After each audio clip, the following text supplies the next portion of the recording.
নমস্কার বন্ধুরা। কৃষিতে যেমন কিছু বিষয়বস্তু আছে যেগুলো আমাদেরকে ভারতীয় অর্থনীতিকে মজবুত করে, বুস্টার, জেনারেটর, এসব ব্যাপারে বলেছিলাম। এমনি বহু জিনিস আছে যেগুলো অর্থনীতিতে ক্ষতি পৌঁছায়। ক্ষতি কোন কোন জায়গায় পৌঁছায় তা নিয়েও অনেকগুলো ভিডিও দিয়েছি। কৃষি তার ভেতরে একটা প্রধান বলতে গেলে কৃষি ব্যবস্থা, যেটা আমাদের অর্থনীতিতে ক্ষতি পৌঁছায় এবং তার সাথে সাথে চাষিদেরকেও ক্ষতি পৌঁছায়, এবং এটা দীর্ঘকালীন ভাবেই চলে আসছে। এটার কোনো সমাধান সূত্র কোনোভাবেই বেরোচ্ছে না, বা একটা নির্দিষ্ট জায়গায় কেউ পৌঁছতে পারছে না, যার মাধ্যমে দেখা যাবে যে কৃষকের উন্নতি হবে বা তার সাথে সাথে দেশের উন্নতি বা অর্থনীতির উন্নতি। তা আমি বিগত দিনে কতগুলো উদাহরণ দিয়েছিলাম, শশার উদাহরণ দিয়েছিলাম, লাউয়ের উদাহরণ দিয়েছিলাম, গাজরের উদাহরণ দিয়েছিলাম, যে বড় দূরত্বে থাকলে সেখানে কিরম ভাবে ব্যবসা তৈরি হতে পারে, আর ছোট ক্ষেত্রে চাষবাস করলে লোকাল মার্কেটের উপরে চাষি নির্ভরশীল থাকে, তাতে কি অসুবিধা, সেসব নিয়ে বলেছিলাম। তা যে ভিডিওগুলো দিয়েছিলাম ওর ভিডিওগুলোর ভেতরে অনেকগুলো গ্যাপ ছিল, গ্যাপ আছে আমি জানি, ছিদ্র আছে ওর ভেতরে, যেগুলো আমি বলিনি আগে ভিডিওগুলোতে। কেন বলিনি না, আমি যদি সম্পূর্ণ জিনিসটা একসাথে বলে দিই, ফেলে দিই, তাহলে বোঝার ভুল ভ্রান্তি তৈরি হবে, এবং ব্যাখ্যা, একটা ব্যাখ্যার সাথে একটা ব্যাখ্যা যদি মিশে যায়, তাহলে কিন্তু সঠিক সমস্যাটা আমরা ধরতে পারবো না বা সমাধান সূত্রতেও পৌঁছতে পারবো না। ওই জন্য আমি জেনে বুঝে একটা করে অংশ বুঝিয়েছি, একটা করে পার্ট বুঝিয়েছি, বা একটা বিষয়বস্তুকে তুলে ধরার চেষ্টা করেছি যে এইটার ভেতরে এই এই ভুলগুলো আছে, সেই সেই ভুলগুলোকে সংশোধন করা দরকার, বা এইগুলো করলে আমাদের ভালো হয়। তা আজকে একটু অন্যরকম টাইপের ব্যাপারগুলোতে যাচ্ছি। আর সাধারণত দেখবেন যে অর্থনীতির সাথে আপনারা শুনবেন GDP, GDP per capita, GDP nominal, recession, inflation, repo rate, CRR, interest cut, foreign reserve, Dow Jones, Nasdaq, Sensex, Nifty, এরকম প্রচুর ব্যাপার আছে, ক্যাশ ডলার রেশিও। তা এই সমস্ত যে ব্যাপারগুলো আছে, কখনো কখনো দেখবেন ব্যাংকের এনপিএ, কখনো কখনো ব্যাংক ভালো প্রফিট করছে, কখনো কখনো এনপিএ বেড়ে যাচ্ছে, কখনো বলছে ক্যাশ রান, ব্যাংকের ফান্ড ফ্লো কমে যাচ্ছে। তা এই সমস্ত জিনিসগুলো নিয়ে সাধারণত আমি আলোচনা করি না এখানে। এই সমস্ত জিনিসগুলো নিয়ে অর্থনীতি, ভালো ভালো অর্থনীতিবিদ আছেন যারা এই সমস্ত নিয়ে আলোচনা করেন, বা এই সমস্ত জিনিসের উপরে সবসময় ফোকাস করেন, বা যারা এই সমস্ত ব্যাপারগুলো নিয়ে মানুষকে জানান বা অবহিত করেন। আমি বলি একদম গ্রাস রুট লেভেলের কথা। কিন্তু দেখুন, আমাদের অর্থনীতিতে বলুন বা আপনার বিশ্ব অর্থনীতিতে বলুন, কিছু না কিছু শর্টেজ আছে, কিছু না কিছু লুফোলস আছে, কিছু না কিছু ভুলভ্রান্তি আছে, অন্তত আমার দৃষ্টিভঙ্গিতে সেটুকুনি মনে হয়। যে তাহলে এত বড় বড় অর্থনীতিবিদ এত রকম ভাবে চেষ্টা করা সত্ত্বেও দেখা যাচ্ছে যে আমরা কিন্তু, কখনো দেখা যাচ্ছে যে একটা দেশের অর্থনীতি খুব ভালো, কখনো দেখা যাচ্ছে একটা দেশের অর্থনীতি একদম 12টা বেজে গেছে। কখনো দেখা যাচ্ছে যে আমরা আশা করছি যে আপনার জিডিপি হবে 7.2, আশাবাদী, সেখানে গিয়ে দাঁড়িয়ে গেল 5.8। কখনো দেখা যাচ্ছে যে আপনার আশা করা হচ্ছে যে মূল্যস্তর সাধারণত 7 এর ভেতরেই থাকবে, দেখা গেল মূল্যস্তর 8-এর উপরে চলে যাচ্ছে। তা যদি সবকিছু চিন্তাধারা থেকে শুরু করে কর্মপদ্ধতি সবকিছু যদি সবকিছু সঠিকই থাকে, তাহলে এইরকম জিনিসগুলো কেন হয়, নিয়ন্ত্রণ থাকে না কেন? আমরা যা প্রেডিকশন করি দেখা যায় যে পরে গিয়ে সেটা ফেল করছে, কখনো দেখা যায় তার থেকে অনেক উপরে উঠে গেছে, কখনো দেখা যাচ্ছে আবার নিচে চলে গেছে। তার মানে আমাদের যে প্রেডিকশন করি, মানে ভবিষ্যৎ সম্ভাবনা কি হতে পারে অর্থনীতির উপরে, সেগুলো যখন যারা অর্থনীতিবিদ আছেন, অনেক বহু শিক্ষিত বিশারদ মানুষরা আছেন, তারা যখন করেন দেখা যায় গিয়ে কার্যক্ষেত্রে সবসময় সেটা মিলছে না। এই না মেলার কারণগুলো কি কি, এখানেও নিশ্চয়ই কিছু গ্যাপ থেকে যায়, যে গ্যাপের জন্য তারাও অসহায়। এমনকি দেখা গেছে বিশ্ব ব্যাংক একটা আগাম ভবিষ্যৎবাণী করেছেন বা আগাম একটা হিসাব তৈরি করেছেন, দেখা যাচ্ছে সেটাও মেলে না। সেটা আমাদের শুধুমাত্র যে ভারতবর্ষকে নিয়ে এই ব্যাপারগুলো তা না, সারা পৃথিবীতে রয়েছে। তার মানে বুঝতে হবে যে আমাদের চিন্তাধারা বলুন, কর্মপদ্ধতি বলুন, বা আমরা যে সিস্টেমে হিসাবপত্রগুলো রাখি বা যে সিস্টেমে চিন্তা ভাবনা করি, সেগুলো প্র্যাকটিক্যালি গিয়ে সবসময় মেলে না, প্র্যাকটিক্যালি গিয়ে ফাউল করছে। তা আজ আমি গ্রাসরুট লেভেল থেকে, একদম গ্রাসরুট লেভেলের কৃষকের যে সমস্যা বা চাষের যে সমস্যা, সেইগুলোর উপরই কিন্তু ধাপে ধাপে ভিডিও দিচ্ছি। এবং ভিডিওগুলো প্রত্যেকটা ভালো করে নজর রাখলে খেয়াল করলে পাবেন প্রত্যেকটা ভিডিওর ভেতর থেকে অনেকগুলো করে কিন্তু পয়েন্ট পাবেন, প্রথম কথা।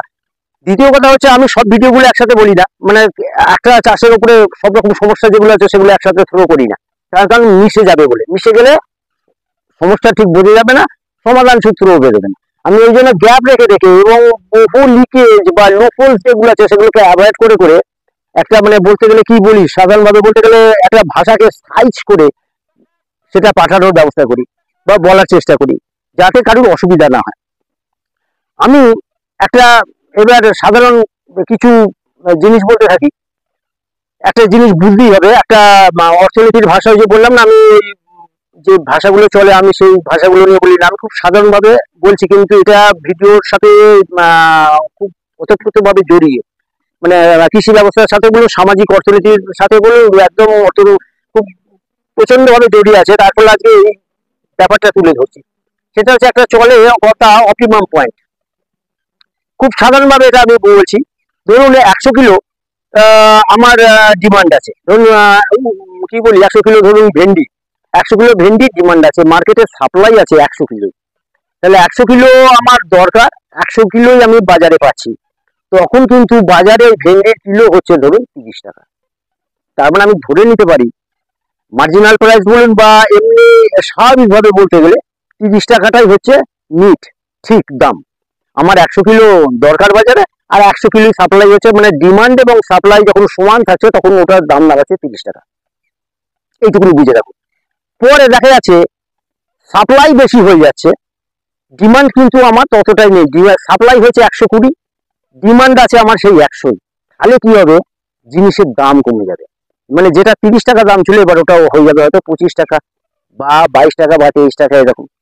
ঠিক সেরকম ভাবে উল্টো হয়ে গেলে, ধরুন আমার ডিমান্ড আছে মানে চাহিদা আছে 100 কিলোরই বাজারে, কিন্তু আমি মালটা পাচ্ছি সেখানে 80 কিলো, সাপ্লাই আসছে 80 কিলো, তাহলে কি হচ্ছে ওই যেটা 30 টাকা দাম ছিল 100 কিলো সমানে, তখন ওটা 30 টাকাটা 40 টাকা হয়ে যাচ্ছে।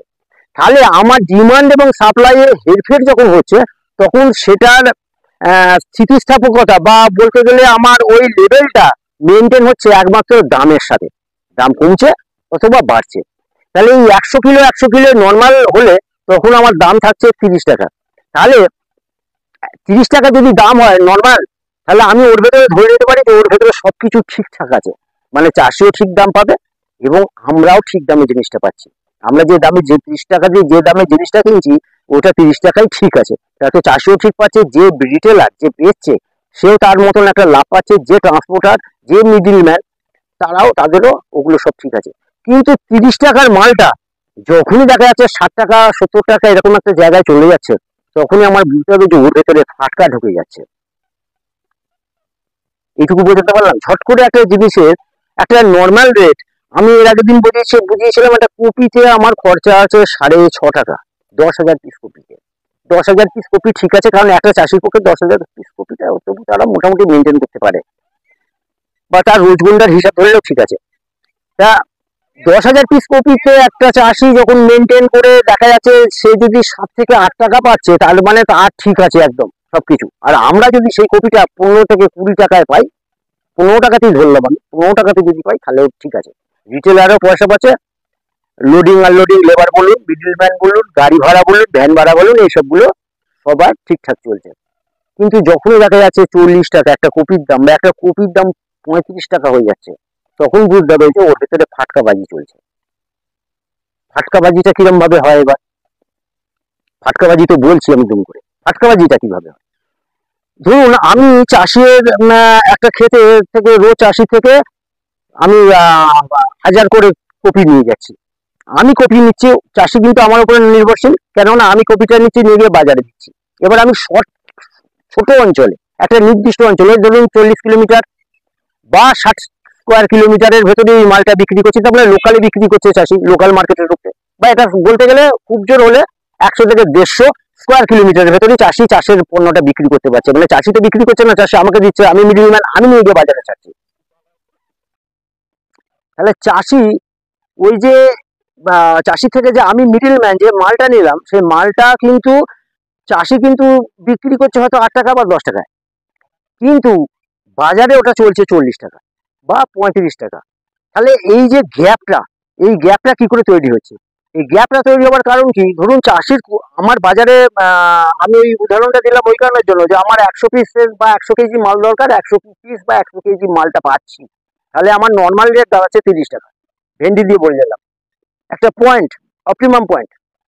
ঠিক সেই রকমই আমার বাজারে কপির দরকার আছে 100 পিস, চাষির ঘরে মাল রেডি রয়েছে 150 পিস বা 200 পিস, চাষি দেওয়ার জন্য রেডি, কিন্তু আমি নিলাম না, আমি কিন্তু ওই 100 পিস নেবো। কেননা 100 পিস নিয়ে গেলে আমি দেখতে পাচ্ছি যে আমি ওটা 30 টাকা পাচ্ছি, যেটা আমি হয়তো 15 টাকায় নিয়েছি। বাজারে রিটেলে আমরা যখন কিনছি তখন ওটা 30 টাকায় কিনছি, কিন্তু ওই 100 পিসের জায়গায় চাষির মাল কিন্তু রেডি রয়েছে। আমি যদি ওটা 150 পিস বা 200 পিস নিয়ে গিয়ে বাজারে ছাড়ি, তখন কিন্তু ওটার দাম হয়ে যাবে 15 থেকে 18 টাকা কপিটার।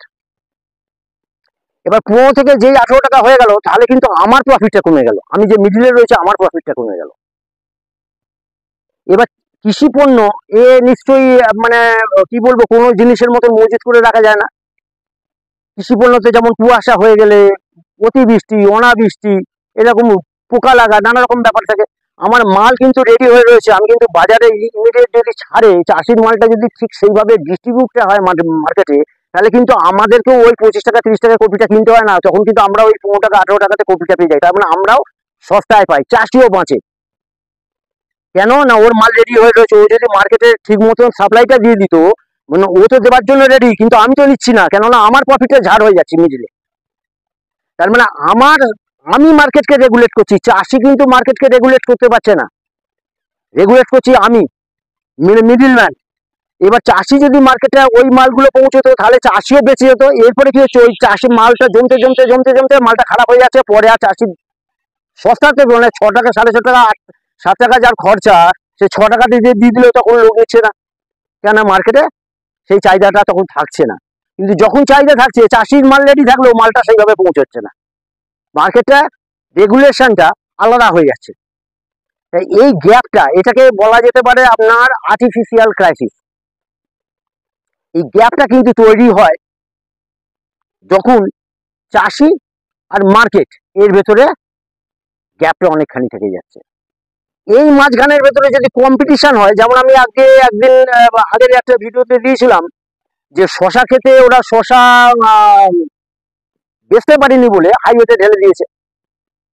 তো শশা ওই অঞ্চলে প্রচুর পরিমাণে হয়, তাহলে একটাই আমি দেখুন একটা ভিডিও একবার বলছি, একটা বৃহৎ আকারে বড় অঞ্চলে যদি একই জিনিসের চাষ হয়, তাহলে কিন্তু চাষি বেঁচে যায়, কেননা ওই কৃষি পণ্যের উপরে নির্ভর করে প্রচুর ব্যবসা করে ওঠে, চাষিও বাঁচবে তারাও বাঁচবে। তাহলে ওখানে তো বহু শশা উৎপাদন হয়েছিল একটা বহু বড় অঞ্চল জুড়ে, তাহলে ওখানে চাষির ওই অবস্থা হলো কেন? তাহলে আমি যে কথাটা যে থিমটা দিচ্ছি, থিমটা তাহলে ভুল হচ্ছে। তার কারণটাই হচ্ছে, ওখানে যারা গিয়ে মালটা তুলে নিয়ে মার্কেটে ডিস্ট্রিবিউট করবে, সেইখানে গ্যাপটা তৈরি হয়ে গেছে, ওরা করেনি সেটা, বা করলেও সেই সংখ্যাটা খুব কম। যেখানে ধরে রাখুন অন্তত 300 থেকে 400 স্কোয়ার কিলোমিটারে হয়তো যদি দেখা যায় যে ওই রকম ধরনের মিডিল ম্যান, মানে যারা মালটা তুলে ব্যবসা করবে, এরকম লোক সংখ্যা মানে বিজনেসম্যান থাকা উচিত 100 জন, সেখানে হয়তো আছে 20 জন বা 25 জন। তার ফলে যে মালটা তোলার দরকার সেটা তোলেনি, চাষি ঝাড় খেলো, ওদের কিছু যায় আসে না তো, ওরা আবার যেটাতে পাবে সেটাতে লাভ মেরে দেবে। তার মানে কি, ওখানে লোক ওই জায়গাটাতে কম্পিটিশনটা হচ্ছে না বলে কিন্তু চাষিও ঝাড় খাচ্ছে, আমরা বেশি দামে জিনিস কিনছি। আবার যারা মিডিলে রয়েছে, বড় বড় একদম জায়ান্ট, তারা কিন্তু তাদের মতন কামিয়ে নিয়ে বেরিয়ে যাচ্ছে, মরছে শুধু নিচের তলা। দাদা একদম খুব পরিষ্কার কথা, এখানে চাষিও ওই দিন আনা দিন খাওয়া হয়ে যাচ্ছে। আর বলেছি, ভারতবর্ষের বেশিরভাগ মানুষের গড় রোজগার সাধারণত 20,000 টাকার নিচে, এই মানুষের সংখ্যাটাই বেশি, ক্রয় ক্ষমতা কিন্তু এই জায়গাটার ভেতরে, এর ভেতরে যতটা জিনিস আসবে তততে কিন্তু ভারতবর্ষের অর্থনৈতিক উন্নতি হবে। আপনারা এর রাষ্ট্রের একটা সিজনে আমি দেখছিলাম কিছু ভিডিও দিচ্ছিল, তাতে এফএমসিজি প্রোডাক্টের উপরে বলছে যে অনেকখানি ডাউন এসে গেছে, ম্যানুফ্যাকচারিং এর ডাউন এসে গেছে। এফএমসিজি প্রোডাক্টের ডাউন এসেছে কেন? কারণ নিচে তোলার লোকের সংখ্যাটাই তো বেশি, তাদের আয় কম, আর এফএমসিজি প্রোডাক্ট সবাই লাগে, টুথপেস্ট সবাই ব্যবহার করে, এবার ধরে রাখুন সাবান সবাই ব্যবহার করছে। এই সমস্ত মানুষগুলোর সংখ্যাটা যখন দেখা যাচ্ছে যাদের ক্রয় ক্ষমতার বাইরে হয়ে যাচ্ছে, জিনিসপত্রের দাম এত হয়ে যাচ্ছে, তারা তখন ক্রয়টা কমিয়ে দিচ্ছে, কোনোভাবে চলার চেষ্টা করছে, ফলে এফএমসিজি প্রোডাক্টের তো ডিমান্ড তো কমেই যাবে। ট্রানজাকশন কমে যাবে, লস আসবে, এ তো খুব স্বাভাবিক ব্যাপার, একবারে সিম্পল জিনিস, এর ভেতরে কোনো ইয়ে নেই। আজকে ধরে রাখুন, সিম্পল একটা উদাহরণ দিচ্ছি, 800 টাকা কিলো খাসির মাংস, হয়তো দেখা যাবে যে কোনো লোক খাবার ইচ্ছা থাকলে 2 মাসে একবার খাবে, মুরগির মাংস খাবে, কিন্তু যদি 800 টাকাটা 500 টাকায় চলে আসে, দেখা যাবে সেই ওই লোকটাই 2বার বা 3বার কিনে খাবে 2 মাসে। তার মানে আমার জিনিসের দাম কম হয়ে গেলে তার ব্যবহার বলুন, তার উপযোগিতা বলুন বেড়ে যাবে, ক্রয় ক্ষমতার ভেতরে চলে আসলেই তখন চাহিদাও বেড়ে যাবে। আজকে এই যে অঞ্চলটা, সারাউন্ডিং অঞ্চলে আমি যে ভিডিওগুলো করছি, ধরে রাখুন 100 থেকে 150 কিলোমিটারের ভেতরে, স্কোয়ার কিলোমিটারের ভেতরে গত সিজনে 150 টাকা থেকে মটরশুটি শুরু হয়েছে। এটা একটা অন্য পার্ট বলছি, আবার 150 টাকা থেকে মটরশুটি শুরু হয়েছে। সাধারণভাবে বেশিরভাগ সময় চলেছে 100, 120, 100, 120। লাস্ট যখন একদম মানে মটরশুটি খুব খারাপ অবস্থা, ফেটে যাচ্ছে, মানে মোটর এসে গেছে, মোটর হয়ে গেছে বলতে, সেই রকম সময়তেও 80 টাকা মটরশুটি। এবার মটরশুটি যখন ওই রকম দাম, তখন ওই আমি নিচ্ছি 500, 300। কিন্তু যদি দেখা যায় যে মটরশুটিটা দেখা যাচ্ছে যে আমার যদি ওটা 50 টাকা বা 60 টাকার ভেতরে কিলো, তখন আমি হয়তো হাফে 1 কিলো করে নিতাম। ক্রয় ক্ষমতার ভেতরে হলে চাহিদাও বেড়ে যায়। এক্ষেত্রে কি হচ্ছে, অত বেশি দাম বলে কেনাটাও কমে যাচ্ছে, চাহিদাটাও কমে যাচ্ছে। আর এই যে ঘটনাটা বললাম যে মটরশুটির গত সিজনে ঘটেছে, এটা কিন্তু ঘটেছে এই মানে সারাউন্ডিং অঞ্চলে প্রায় ধরে রাখুন 200 স্কোয়ার কিলোমিটারের ভেতরে। তার কারণ কি? তার কারণ হচ্ছে কম উৎপাদন এবং আর্টিফিশিয়াল ক্রাইসিস। কম উৎপাদনের সাথে আর্টিফিশিয়াল ক্রাইসিসের কি সম্পর্ক, এটার আমি একটা আলাদা ভিডিও দেবো, একসাথে সব দেবো না, একসাথে সব দিয়ে দিলে সব ঘুরিয়ে যাবে। ধাপ বাই ধাপ, মানে ভিডিওটাও দিতে থাকি, ধাপ বাই ধাপ বুঝতে থাকুন, এবং ধাপ বাই ধাপ সমস্যাগুলো পেয়ে গেলে ধাপ বাই ধাপ সমাধান সূত্রও বেরোতে থাকবে। তা আজকে যে সাধারণভাবে আমি যে চাষির সমস্যা, কৃষির সমস্যা, এবং তার সাথে চাষি যে দামটা পাচ্ছে না, চাষি চাষ করে মরছে, এদিকে আমরা বেশি দামে জিনিস নিচ্ছি, এই গ্যাপটা কি কারণে, সেই গ্যাপের ভেতরে যে যে বিষয়বস্তুগুলো আছে সেইগুলো এই ভিডিওর মাধ্যমে দেওয়ার আমার লক্ষ্য। নমস্কার।